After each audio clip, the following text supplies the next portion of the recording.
말씀은 요한복음 제4장 5절 말씀부터 19절 말씀까지 읽어드리겠습니다. 사마리아에 있는 수가라 하는 동네에 이르시니 야곱이 그 아들 요셉에게 준 땅이 가깝고 거기 또 야곱의 우물이 있더라. 예수께서 길을 가시다가 피곤하여 우물 곁에 그대로 앉으시니 때가 6시쯤 되었더라. 사마리아 여자 한 사람이 물을 기르러 왔음에 예수께서 물을 좀 달라 하시니 이는 제자들이 먹을 것을 사러 그 동네에 들어갔음이더라. 사마리아 여자가 이르되 당신은 유대인으로서 어찌하여 사마리아 여자인 나에게 물을 달라 하나이까 하니 이는 유대인이 사마리아인과 상종하지 아니함이더라. 예수께서 대답하여 이르시되 내가 만일 하나님의 선물과 또 내게 물 좀 달라 하는 이가 누구인 줄 알았더라면 내가 그에게 구하였을 것이요 그가 생수를 내게 주었으리라. 여자가 이르되 주여 물 기를 그릇도 없고 이 우물은 깊은데 어디서 당신이 그 생수를 얻겠사옵나이까. 우리 조상 야곱이 이 우물을 우리에게 주셨고 또 여기서 자기와 자기 아들들과 짐승이 다 마셨는데 당신이 야곱보다 더 크니이까. 예수께서 대답해 이르시되 이 물을 마시는 자마다 다시 목마르느니와 내가 주는 물을 마시는 자는 영원히 목마르지 아니하리니 내가 주는 물은 그 속에서 영생하도록 솟아나는 샘물이 되리라. 여자가 이르되 주여 그런 물을 내게 주사 목마르지도 않고 또 여기 물 기르러 오지도 않게 하옵소서. 이르시되 가서 내 남편을 불러오라. 여자가 대답하여 이르되 나는 남편이 없나이다. 예수께서 이르시되 내가 남편이 없다 하는 말이 옳도다. 너에게 남편 5이 있었고 지금 있는 자도 내 남편이 아니니 내 말이 참되도다. 여자가 이르되 주여 내가 보니 선지자로소이다. 아멘. 옆에 계신 분과 함께 인사 나누겠습니다. 이제라 오신 당신은 이 세상에서 가장 아름다운 분이십니다. 계속해서 이런 창세기를 강의하다가 오늘은 이제 설 명절도 있고 오후 예배 아직 이어서 바로 예배를 드리기 위해서 말씀을 요한복음 4장 5절부터 오후에 24절까지 연결되거든요. 그래서 설교를 이렇게 준비했습니다. 여러분 잘 아시는 본문 내용이지만은 이 안에 우리 예수님의 의도하신 뜻이 무엇인가? 이 말씀을 기록한 요한이로 하여금 우리에게 주는 메시지가 무엇인가를 깨우치시기를 바랍니다.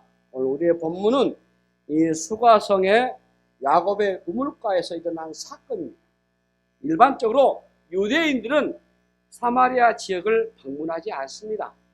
유대인들은 사마리아 사람을 경멸했고 그 지역을 밟는 것조차도 아주 불결하게 여겼어요. 그런데 우리 주님이 그곳을 지나가고 여기 야곱의 우물가를 방문했어요. 어떤 의도를 지금 주님이 갖고 계시죠?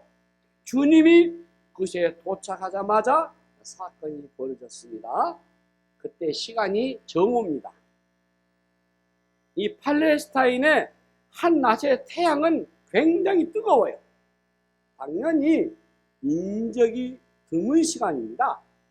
그런데 그곳에 물을 기르러 온 한 여인이 있습니다. 그 여인과 우리 주님의 어색한 조우가 일어나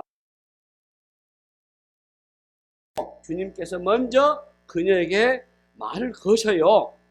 나에게 물을 좀 달라.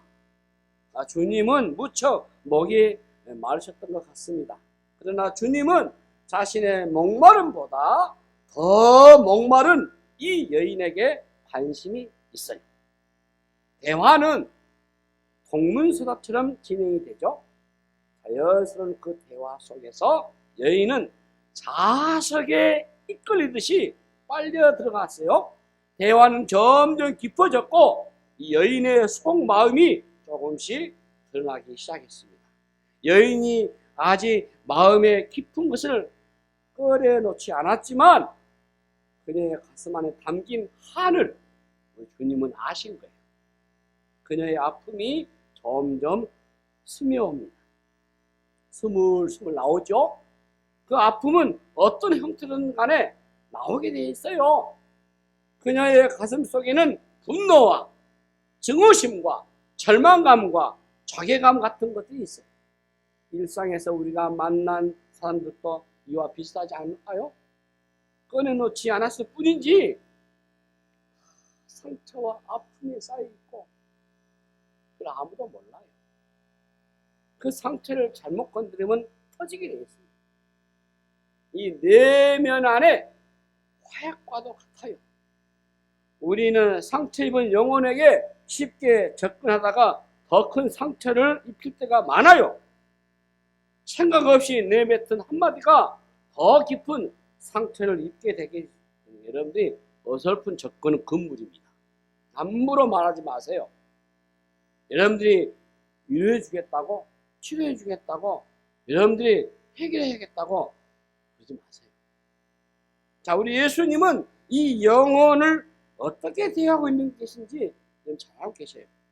그래서 오늘 제목도 우리 영혼의 치료자라 했잖아요. 이 영혼의 치료자입니다, 우리 예수님은. 자, 주님은 서서히 그녀의 영혼 안으로 지금 들어갔습니다.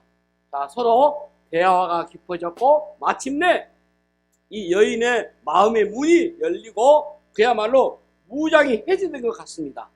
우리 본문 15절을 보시면은 여자가 이르되 주여 그런 물을 내게 주사 목마르지도 않고 또 여기 물 길러 오지도 않게 하옵소서 이렇게 하시고 마침내 그녀가 주님께 어때요? 요청을 하고 있습니다.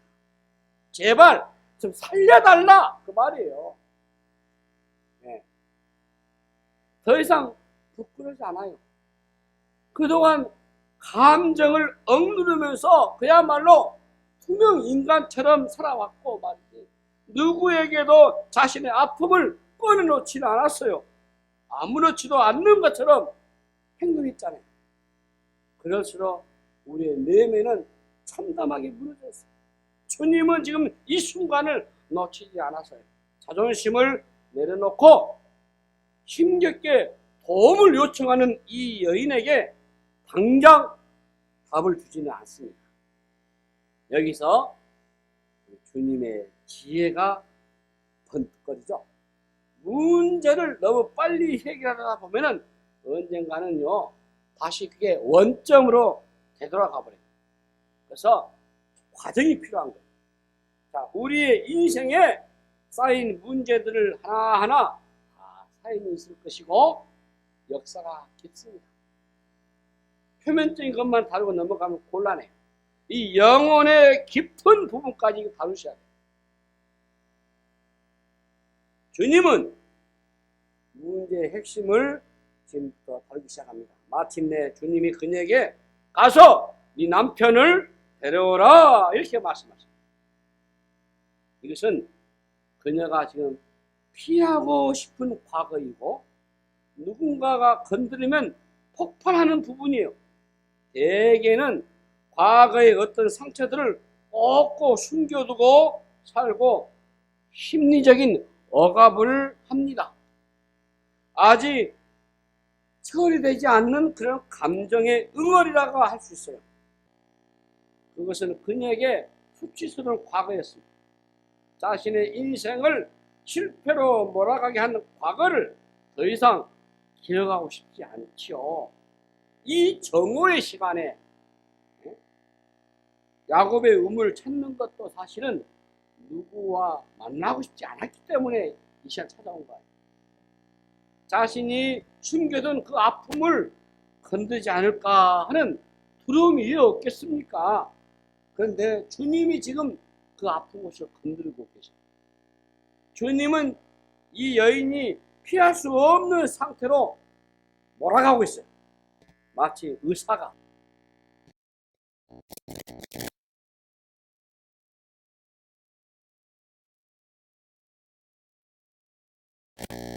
해야 되잖아요. 주님은 핵심을 지금 건드시는데 주님 앞에 숨길 수 있는 것은 아무것도 없잖아요.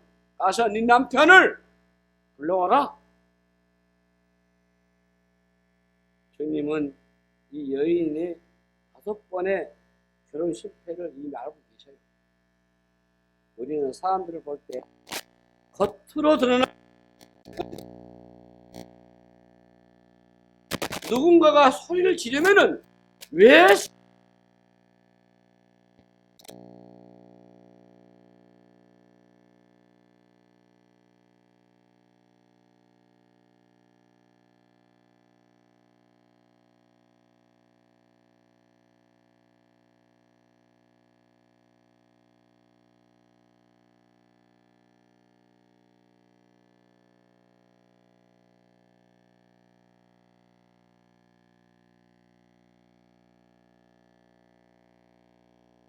볼 수 없는 아픔이에요. 남편을 5이나 바꿨다는 이 얘기는 따지고 보면은 이건 사실 우리 모두의 얘기가 될 수 있어요. 겉으로는 별일이 없는 것 같지만은 울고 있는 또 다른 내가 있다 그 말이에요. 마음의 고통으로부터 자유로운 사람이 아무도 없어요. 누군가를 이해한다 하는 것은요 참 어려운 일인 것입니다. 이해하지 못하면 공감할 수 없을 것이고 공감할 수가 없다면 이해해 줄 수 없어요. 남편을 5이나 바꿨다는 말이 무엇을 의미합니까? 자신이 원하는 인생을 살 수가 없었고 한 사람에게도 사랑받아 본 적이 없다 라는 말이죠. 그녀는 사랑 이 여인이 뜨거운 팔레스타인의 한낮에 정오에 물을 기른다는 것이 무슨 의미입니까? 자신의 그 고통을 감추고 살아왔다는 뜻입니다. 원래 이 우물가라는 것은 여러 사람들이 모여드는 곳이잖아요. 고대의 이 여인들의 억눌린 삶, 억눌림의 이 문화 속에서 우물은요 그야말로 카타르시스의 장소입니다. 그곳에서 수다를 떨 것이고 그곳에서 스트레스를 풀었을 겁니다. 쌓인 감정의 찌꺼기가 완전히 제거될 때까지 여인들의 수다가 멈출 수가 없습니다. 요즘은 이 우물 대신에 우리가 카페나 SNS 그 역할을 대신하고 있잖아요. 동네의 모든 일들이 이 우물가에서 이루어졌어요. 그것은 언제나 흥미진진한 곳입니다. 온 동네 이 얘기를 이 도마에다 올려놓고 방아지를 할 때 공동체 일원이 되는 거죠. 근데 오늘 본문에 이 사마리아의 이 여인이 낮에 홀로 그것도 우물을 찾아왔다. 이 말은 그녀는 격리됐을 것입니다.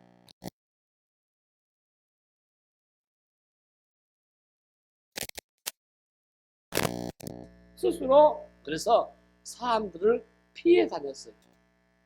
사람들은 외로워서 누군가에게 다 가죠. 그런데 가까이 갈 수가 없죠. 더 깊은 상처를 입게 돼요. 마치 고슴도치처럼 추워서 서로의 몸을 끌어안으며 가시에 찔려서 상처가 생기는 것. 떨어지면 다시 외롭고 죽기 마련이죠.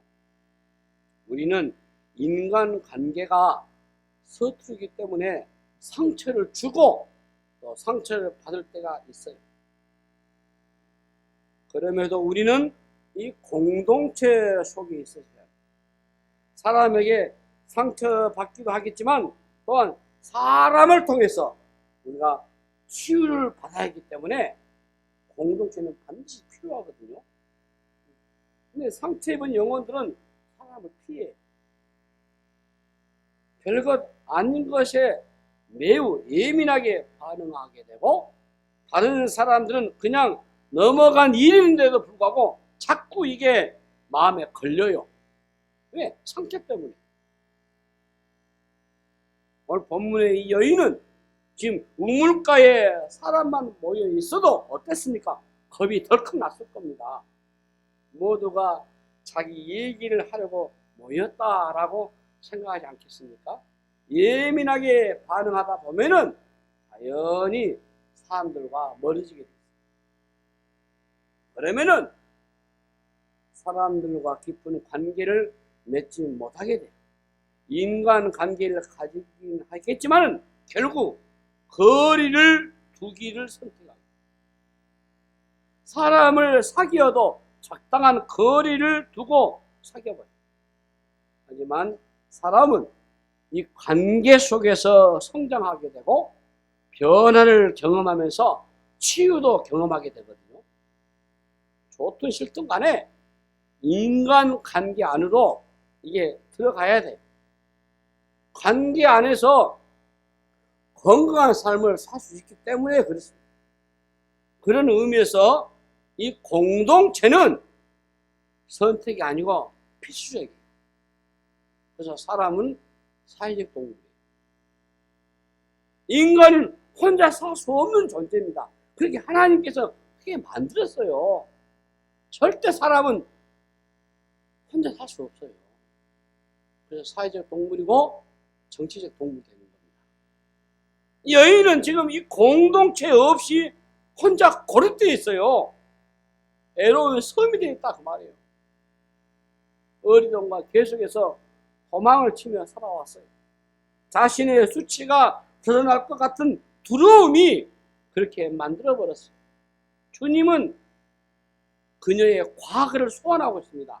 네 남편을 데려오라. 고통은요 가해자가 아니라 피해자의 몫입니다. 이것은 그동안 철저히 차단해온 그녀의 과거였습니다. 그런데 주님은 이 예민한 것을 지금 건드리고 있잖아요.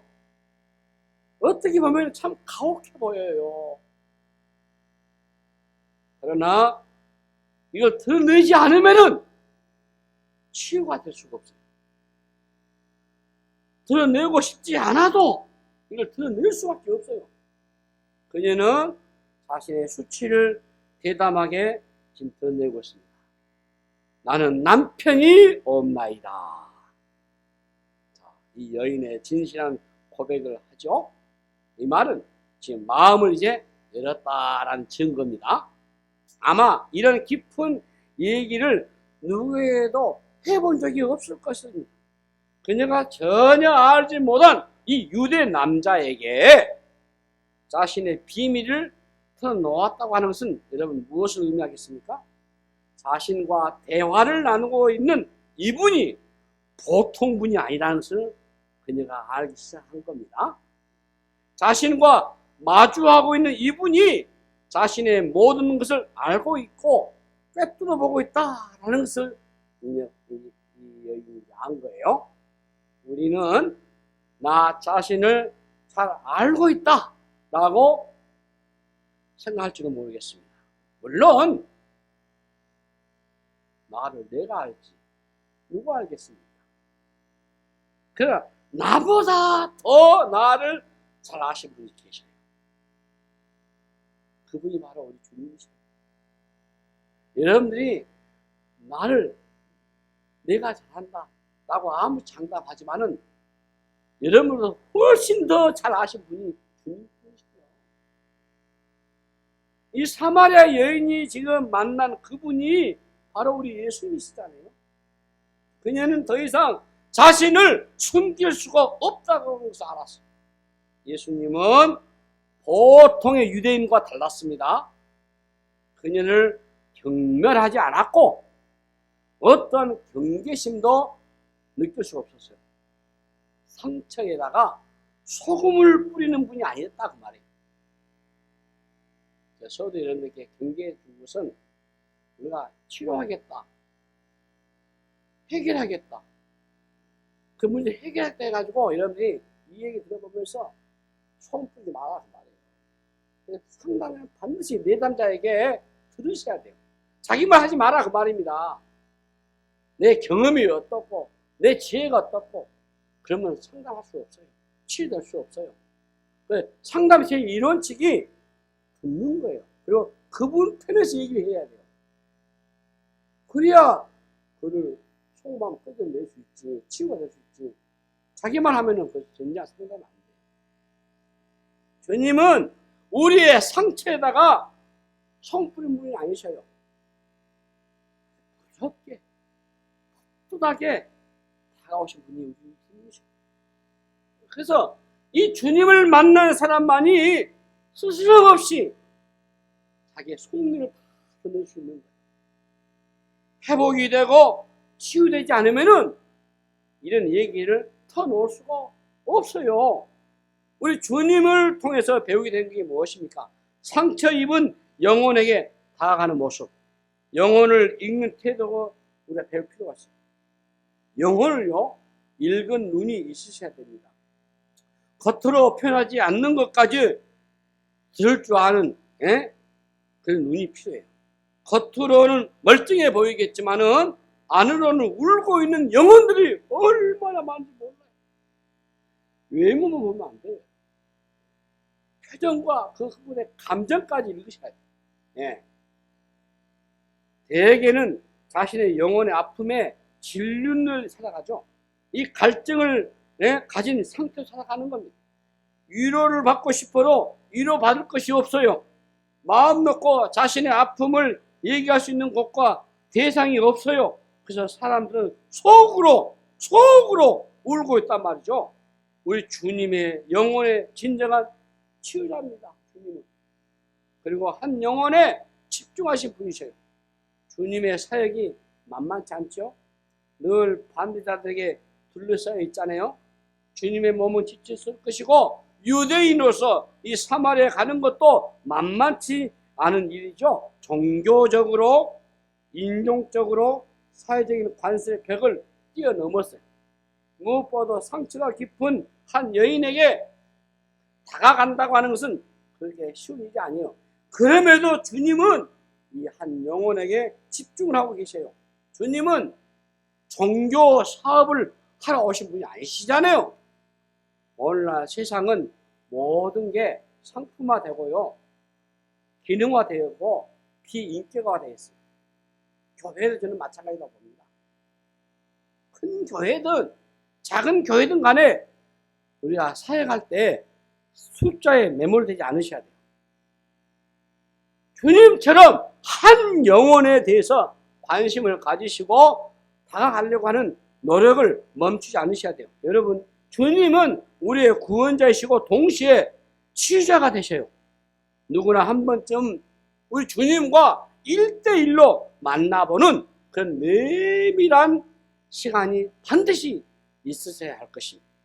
주님은 우리 영혼의 깊은 곳을 만져주시는 유일한 분이셔요. 주님을 만나시면 구원의 사건이랄지 치유의 경험이 일어나게 돼 있어요. 주님을 만나시면 우리 영혼의 회복이 일어나게 돼 있어요.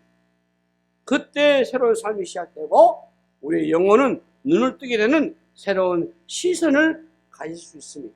한 영혼이 그래서 구원을 얻고 회복이 되려면 반드시 주위에 이 내밀한 경험이 반드시 필요한 겁니다. 그래서 세상은요, 거대한 병원과도 같아요. 목마른 영혼이 한두 명이 아니시죠. 남편을 5번이나 바꾼 이 여인의 삶이 철저히 무시되고 잊혔어요. 그녀는 남편에게 버려진 존재가 아니라 이 사회로부터도 버림을 받았잖아요. 누구도 그녀의 고통에 다가가지 않았어요. 그래서 그녀는 서서히 죽어가고 있는 겁니다. 목마름은 깊어지는데 해결할 길이 없어요. 누구도 그녀를 주목하지 않았습니다. 이 사마리아 여인만 그렇겠습니까? 성공의 자리에 앉아있는 사람도 마찬가지요. 바로 이 앞장을 보시면 니고데모가 나오거든요. 아니요. 니고데모는 성공한 사람이죠. 산헤드린 공의원이니까. 이 사마리아 여인은 아무에게도 주목받지 못한 그런 인생이었습니다. 그는 만인에게 주목을 받고 있었어요. 하지만 그녀도 목마른 인생이었어요. 세상이 주는 물은 목이 마르게 돼 있어요. 아무리 마셔도 갈증이 처지지 않습니다. 자, 우리 본문 13절과 14절 보시면은 예수께서 대답해 이르시되 이 물을 마시는 자마다 다시 목마를 거니와 내가 주는 물을 마신 자는 영원히 목마르지 아니하리니 내가 주는 물은 그 속에서 영생하도록 솟아나는 샘물이 되리라. 이렇게 말씀하시거든요. 여기서 이런 물은 단순히 야곱의 우물물을 말한 게 아니에요. 돈이든 권세든 명예든 세상이 주는 모든 것은 다 포함됐어요. 오늘 주님은 우리에게 내게로 오라 라고 초대하고 계신다. 그리고 우리의 아픔과 상처를 다 털어놓으라고 주님이 말씀하십니다. 오늘 교회는 그런 의미에서 본다면 거대한 우물과도 같습니다. 세상의 사람들을 초대하고 영원히 목마르지 않는 생수를 공급하는 큰 우물이에요. 오늘 본문을 통해서 주님에게서 배울 수 있는 한 가지 메시지가 있어요. 한 영혼에 대한 주님의 태도입니다. 주님은 유대인으로서 이 사마리아 여인에게 한 영혼에게 주목하시고 그녀에게 다가가서 삶을 치유하시고 모든 인생의 갈증을 해결시키셨습니다. 주님으로부터 갈증을 해결받으신 분이라고 한다면 절박한 처지에 있는 이 교회에 반드시 찾아오게 되는 영혼에게 보다 더 따뜻하게 다가갈 것이고 그들의 영혼의 깊은 곳을 들어가 보면서 주님을 소개할 것이고 그에게로 인도해주는 역할을 하게 될 줄로 믿습니다. 이 코로나 팬데믹 우리가 지나면서 참 많은 휴증을 지금 안고 있습니다. 특히 우리 한국 교회가 이 공동체와 멀어진 소외된 사람들이 참 많습니다. 통계 2만 째 교회가 사라졌다, 3만 째 교회가 사라졌다, 교인들 3분의 1이 토박났다, 별말들 다 하고 그 통계가 지금 내고 있습니다. 그게 현실이고 그게 사실입니다. 육체적으로 정신적으로 골된 사람들도 많고요. 우리 사회가요 지금 보통 문제가 아닙니다. 이런. 절박합니다 지금. 우리 장로님 기도하시잖아요. 해외에서 보는 눈은요 굉장히 우리가 지금 위험한 지경에 처해 있습니다. 자칫하면은 제2의 한국 전쟁이 일어날 수 있는 이런 분위기에 쌓여 있어요. 그뿐이지 아십니까? 우리 사회가 지금 이 고독사의 문제가 얼마나 심각한 세계 1위입니다. 이게 또. 예. 몇 년 전부터 나이 드신 노인들의 고독사보다 지금은 젊은 청년 고독사가 더 많이 늘어났어요. 고통하는 사람들이 그만큼 많다 그 말이에요. 주위에 목이 마른 영혼들이 더 많단 말이에요. 누군가 도와줘야 되는데 그렇지는 못해요. 우리가 해야 할 일을 이 울부짖는 한 영혼에게 다가가는 것입니다. 주님이 이 한 영혼을 놓치지 않는 것처럼 우리 역시 갈급한 한 영혼에게 다가가서 그 영혼의 갈증을 완전히 해소할 수 있도록 도와주셔야 돼요. 이게 오늘 교회가 해야 될 일이에요. 교회의 존재 이유가 저는 바로 여기 있다고 봅니다. 오늘 교회의 기능이, 교회의 가치가 한 영혼에게 있다고 보는 거죠. 저는 교회를 개척할 때 이 목표를 세웠습니다. 다른 한 목사님들이 교회를 키우고 성장시키고 우리 상가의 사장님들이 있을 때 목사님 언제 세베스 교회는 땅 사가지고 예배당 질러 했냐고. 저는 그런 목표가 없습니다. 아직 다 채우지도 않았는데요. 한 분이면 어떻고 두 분이면 어떻고 100분이면 어떻고 10,000명이면 어떻고 그 숫자의 제 노름에 매몰되지 않고 한 영혼이라도 주 예수의 이 생명의 말씀을 주 예수의 이 영광의 복음을 바로 그가 접하고 하나님의 자유 살다가 주의 품에 안식하는 게 목표지. 우리는 한 영혼에게 감당하셔야 돼요. 이 코로나 팬데믹 지나면서 더더욱 교회 역할은 더 중요하다고 봅니다. 한 영혼의 가치를 깨닫고 그 영혼의 부르짖음에 우리가 진실되게 다가가셔야 되고, 그래서 생수가 대신 우리 주님을 온전히 우리가 만족하심으로 인도해 주시는 그런 은혜가 있어야 되지 않겠습니까? 그래서 오늘 저는 이 본문을 택하면서 다시 한번 우리 영혼의 치료자가 우리 주님이시다. 예수님의 이 위대한 초대에 우리가 응해야 된다.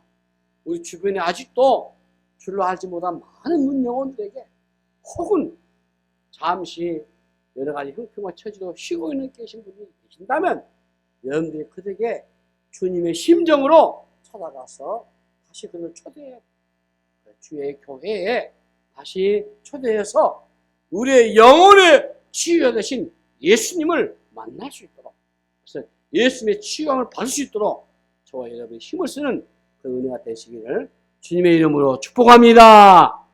하나님 아버지, 은혜를 감사합니다. 우리 영혼의 치유자 되신 주님 만나기 원합니다. 주님, 이 여인처럼 우리가 주의 초대에 응해 싸우니 주여 위로해 주시고 우리 치유해 주시고 우리 회복하여 주시옵소서. 감사하고 우리 곧 예수 이름으로 간절히 기도하옵나이다. 아멘.